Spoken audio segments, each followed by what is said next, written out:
Hi everybody, welcome to my YouTube channel Dr.Sreenivas Medical Concepts and my FB page Dr. Sreenivas Concepts. This is Dr. Sreenivas, neurologist from Rajahmundry, Andhra Pradesh, India.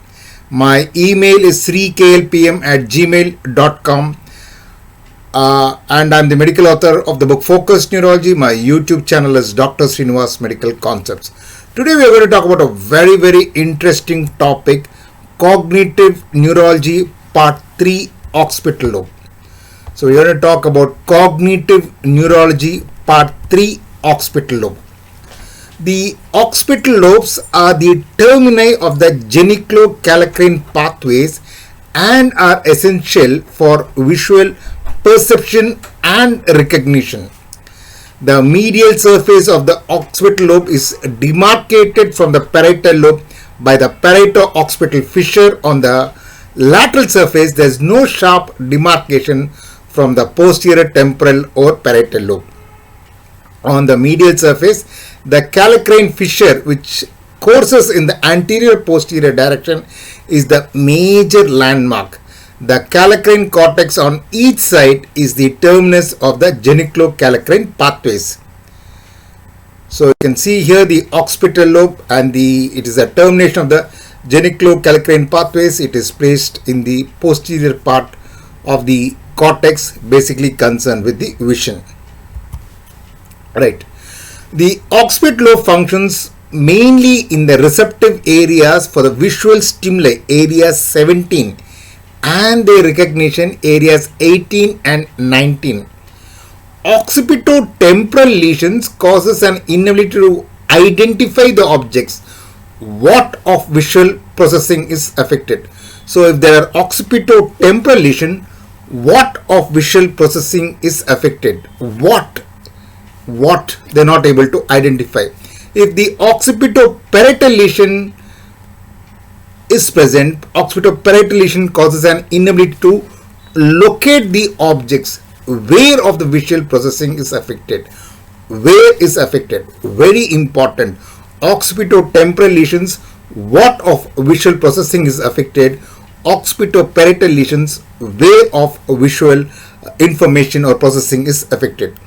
The occipital lobes are supplied almost exclusively by the posterior cerebral arteries and their branches. A small area of the occipital pole receives blood supply from the inferior division of the middle cerebral artery.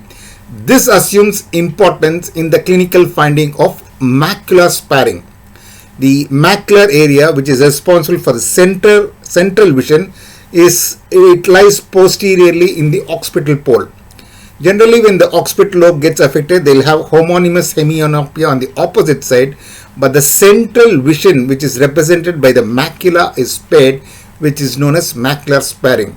There are many reasons. One of them is that the macular area is supplied not only by the posterior cerebral artery, but also from the inferior division of the middle cerebral artery, and therefore occipital lobe lesions produces homonymous hemianopia but macular sparing because macula has got dual blood supply.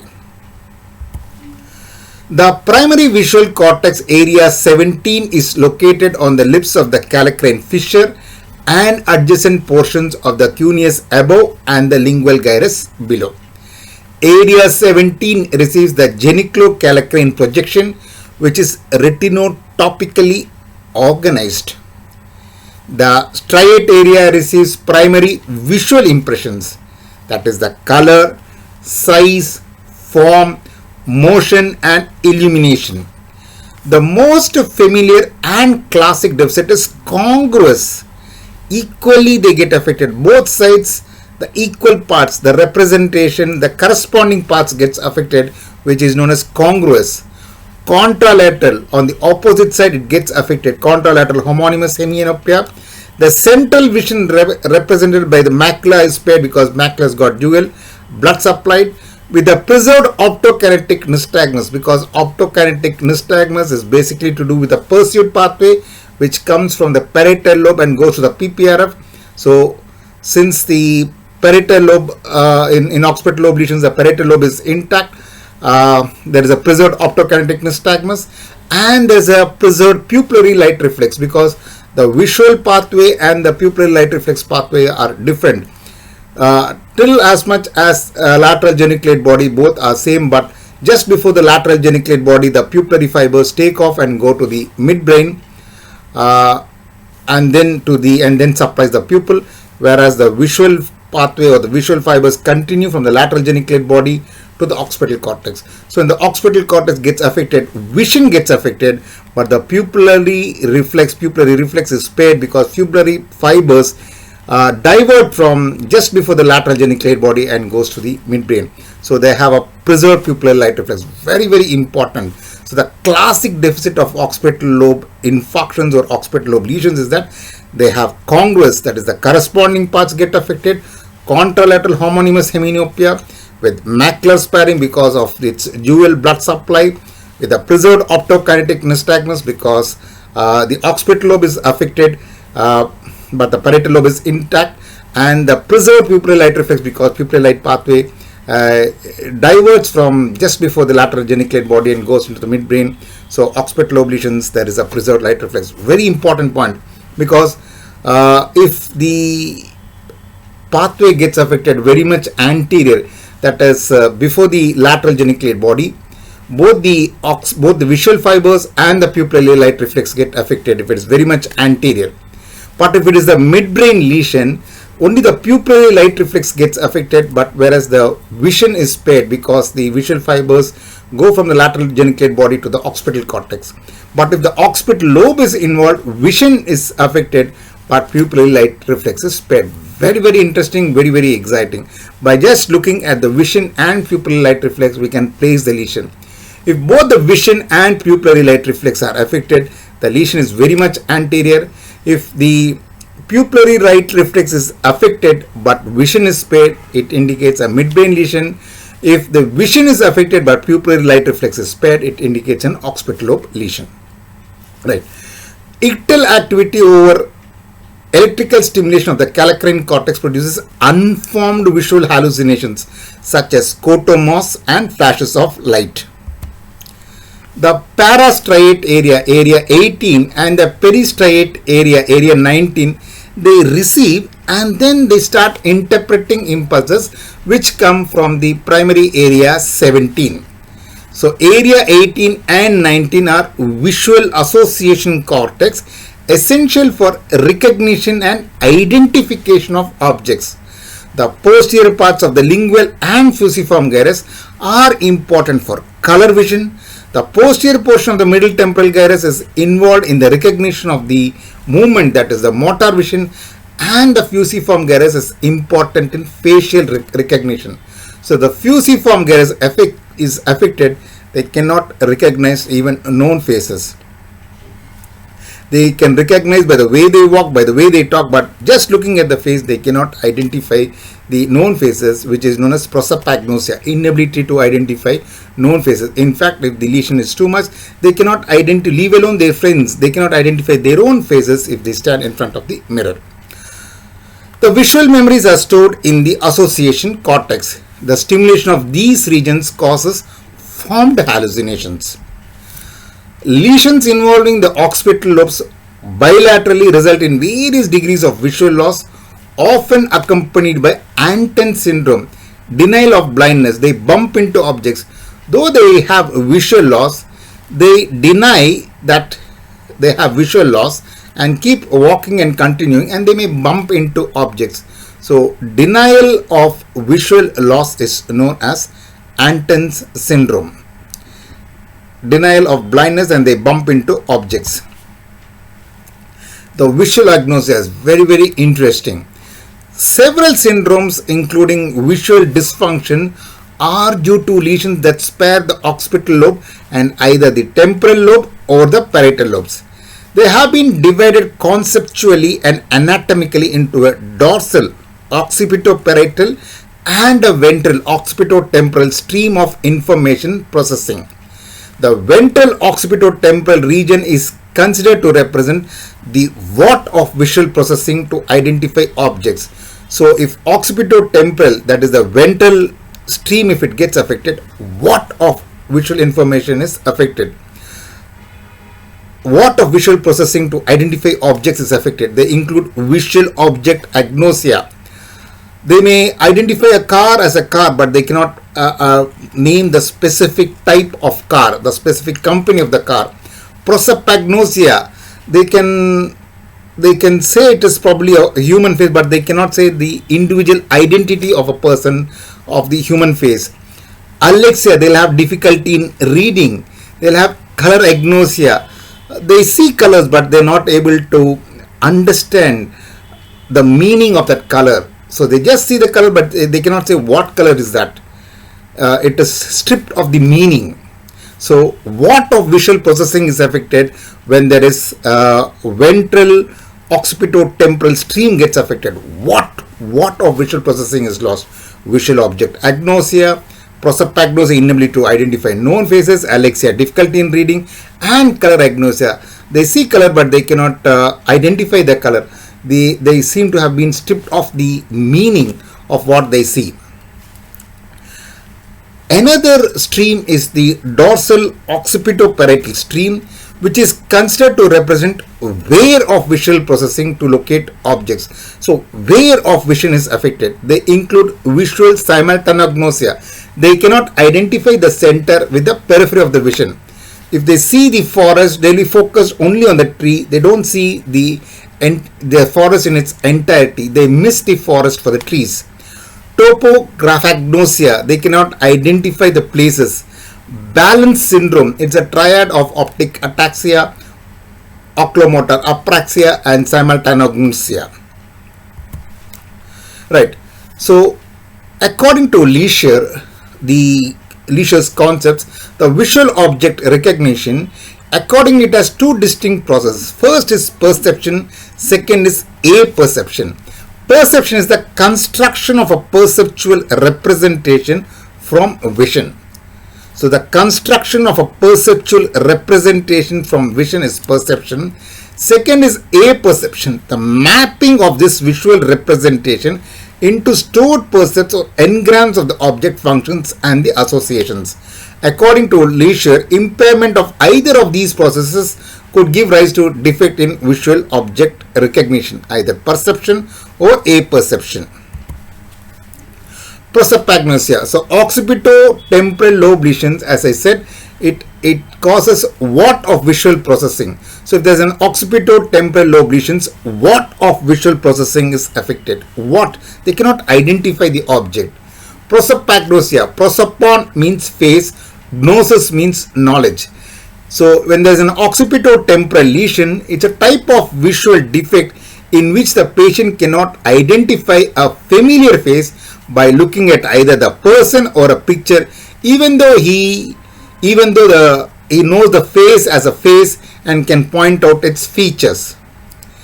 Bilateral lesions of the ventromedial-occipital temporal regions, the lesion of which produces the prosopagnosia. Environmental agnosia, there's a loss of environmental familiarity. Topographagnosia, inability to orient themselves in an abstract spatial setting. So occipitotemporal lesions, what of visual processing gets affected? So it could result in prosopagnosia, inability to identify known faces. Environmental agnosia, loss of environmental familiarity. Topographagnosia, inability to orient themselves in an abstract spatial setting. Visual agnosia for words, alexia without agraphia. Very interesting. To understand this, we need to understand a particular principle. The right side of the vision goes into the left occipital cortex. The language areas are also on the left side, so it can easily access the language areas. So anything what we look on the right side can be easily converted into a language form. But when we look at the left side, it goes into the right occipital cortex, but then the language areas are not there on the right side, they are there on the left side. So it has to cross the corpus callosum and then access the language areas which are on the left side. So it is slightly difficult, and it needs corpus callosum for the visual information to be transferred from the right occipital cortex to the language areas which are on the left side. So alexia without agraphia. Alexia means difficulty in reading.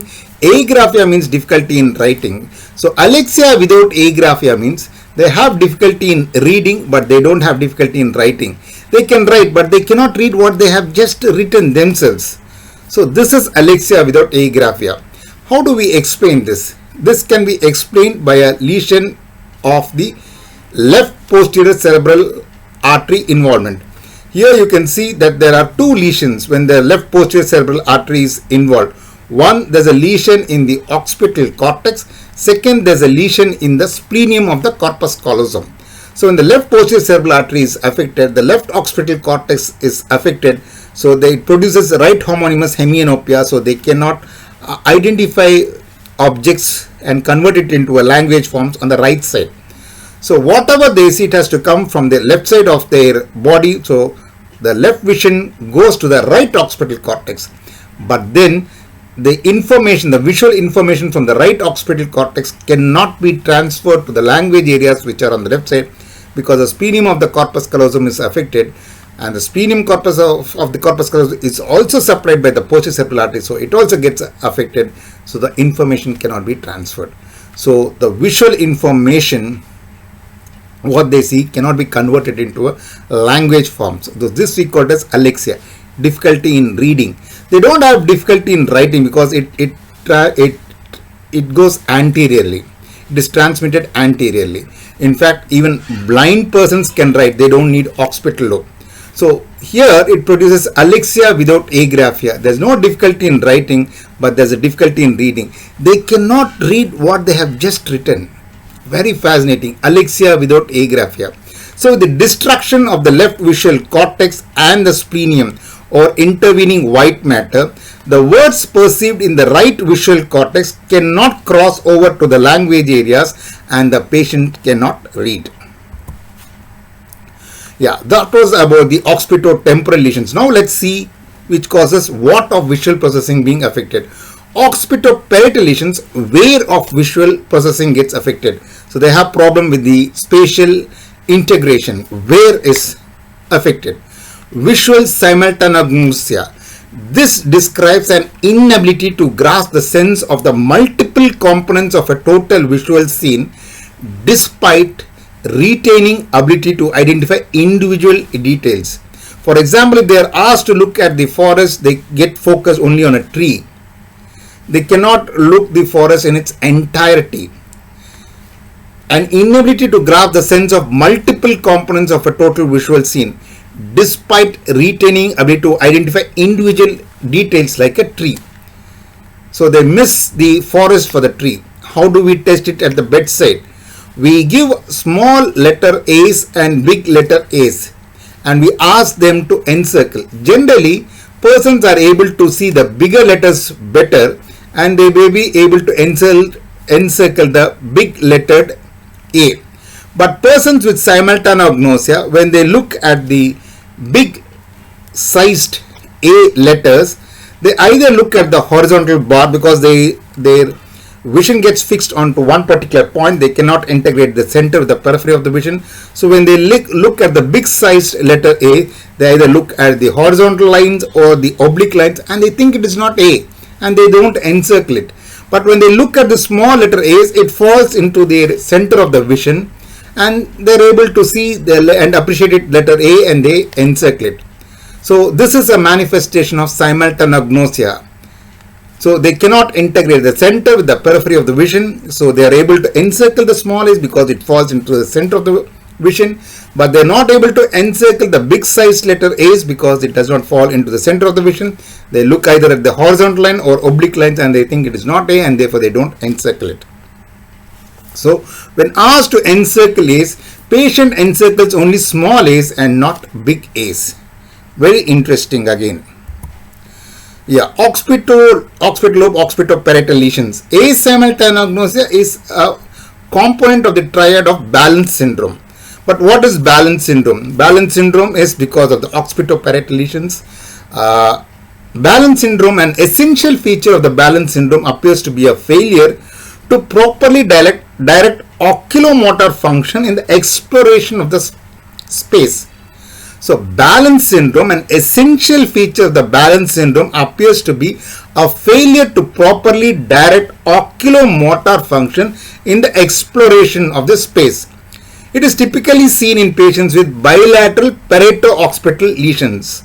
It consists of a triad of optic ataxia, optic apraxia, and asimultaneous. Optic ataxia, difficulty in grasping or touching an object under visual guidance as though hand and eye were not coordinated. So if we are shown pen and ask the person to grasp, they have difficulty in grasping or touching an object under visual guidance as though hand and eye were not coordinated. Optic apraxia, an inability to project gaze voluntarily into the peripheral field and scan it despite the fact that eye movements are full. Though the eye movements are full, they have an inability to project gaze voluntarily into the peripheral field and to scan it despite the fact that eye movements are full. Asimultaneous, as I've already mentioned, it is characterized by an inability to appreciate the overall meaning of a complex picture or stimulus with preserved perception of isolated elements or details within the stimulus. Example, they miss the forest for the tree. So, summarizing the occipital lobe functions, the action of the functions and effects of damage in terms of cognitive behavioral aspects, associated physical signs, and the positive phenomenon. The action of the occipital lobe is visual processing. The effects of damage in terms of the cognitive and behavioral aspects are that they'll have visual inattention, visual loss, visual agnosia, which, as I said, it could be what of visual problems or where of visual problems can get affected. The associated physical signs are they have homonymous hemianopia but with macular sparing, because macula is presumed to have a dual blood supply, not only the posterior artery but also the middle cerebral artery. The positive phenomenon is that they have simple visual hallucinations like phosphenes and zigzag lines. So these are all the important concepts of the occipital lobe. Most of the neurology concepts I have put in a question and answer format in a book, Focused Neurology, written by me, Dr. Sreenivas. It is available online from all the leading booksellers, including Amazon. It could be booked online from Amazon. Right. These are all the important concepts of occipital lobe functions. If you have any suggestions or comments, either you can put it onto my email sreeklpm@gmail.com or onto my YouTube channel. But please like and subscribe my YouTube channel, Dr. Sreenivas Medical Concepts, and my FB page, Dr. Sreenivas Concepts. Thank you. Bye.